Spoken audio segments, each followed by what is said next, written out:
This mountain has probably been the most requested mountain of the month so far, and if you've seen it, you can understand why. This is Mount Timpanogos, and this is day 6 of Mountain Month, the series where I talk about your favorite mountains every single day of October. So be sure to let me know below what you'd like to see for day 7 tomorrow. Mount Timpanogos, sometimes called Timp for short, is a mountain located in the Wasatch Range of north-central Utah. Standing at an elevation of 11,753 feet, Timpanogos is the second highest mountain in the Wasatch Range and the ninth highest mountain in the state of Utah overall. But somehow, the mountain feels even larger than its height suggests. This is probably because Mount Timpanogos towers roughly 7,000 feet above the densely populated Utah Valley below, which includes Utah's fourth largest city, Provo. Farther afield, Mount Timpanogos can be seen from virtually everywhere in the 2,000 square mile Utah County, which is the state's second most populous county. But how did Mount Timpanogos become such an imposing mountain in the first place?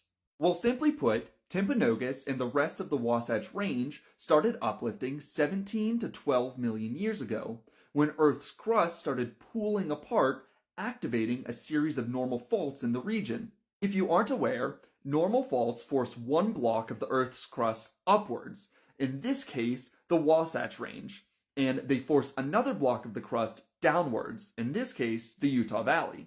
This process gives the mountain ranges great relief over the low-lying populated areas.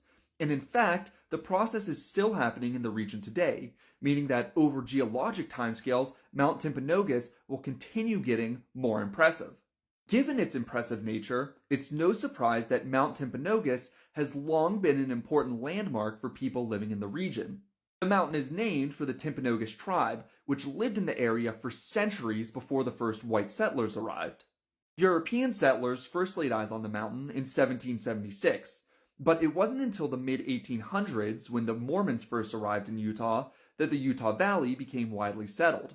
But after it was, people were quickly drawn to Mount Timpanogos, and by the early 1900s, thousands of people were climbing it every single year. In fact, between 1911 and 1970, there was even an annual event called the Timp Hike, which drew thousands of people to climb the mountain in just one day. Today, the mountain remains an incredibly popular destination, which makes sense given its proximity to both Provo and Salt Lake City. In fact, some sources suggest that Mount Timpanogos is one of the most climbed mountains in all of the Rockies. If you're interested in climbing the mountain, then there are two main trails to the top, both of which are roughly 14 miles round trip, but